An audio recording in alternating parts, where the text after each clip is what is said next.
Okay, so the first game I'm going to show you guys how to play is our Fraction Frenzy game, which I know that most of you probably haven't played. I think a few of you have played this game. So this will be new to lots of you. But all that you need is a deck of cards and a quarter or some coin or something. And then you need something to write your work out on, like a piece of paper or a whiteboard or a chalkboard, something like that. Just something that you can write down your work and show your work because we know that that's important, right? So what you do to start the game is you can play with as many players as you want. You can play by yourself. You can do whatever you want. Um, but each player that plays needs to have their own deck of cards. So what you do to start with is you have to make two fractions. So I'm going to make this fraction. I'm just going to draw two cards off the top. That's my first fraction, 5/3.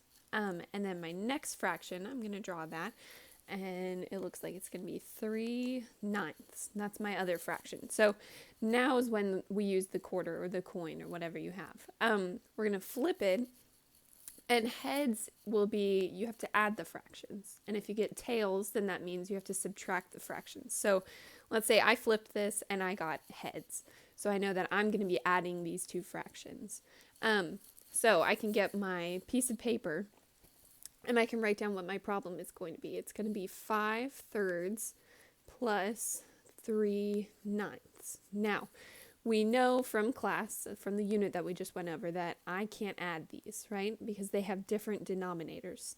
So I have to make my denominators the same. Now, I know that 3 and 9, they both have things in common, right? Because 3 times 3 is 9. So if I can say I'm going to multiply both of these by 3, there we go. I'm going to multiply both of these by 3 to get a like denominator so I can add them. So I know 3 times 3 is 9, and 3 times 5 is 15. Now I know that I can add these two fractions, right?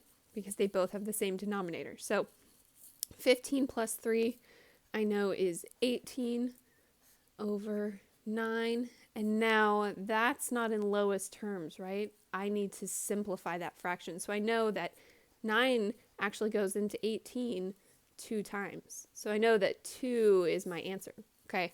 Now, if I was playing with a partner, they would do their fractions that they drew. They would make their own fractions. They would do their own problem. Now, whoever has the biggest fraction when we've both solved our problems, that's the person that wins. That's kind of like their points that they get. Like I would get 2 points. Now, if my partner that I was playing with got 2/3, who would have more points?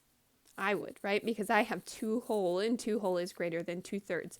So you can decide how to score that. You can, if you win the round, you can give yourself 1 point, or you can keep track of these points. Like you can keep adding up the points that you get.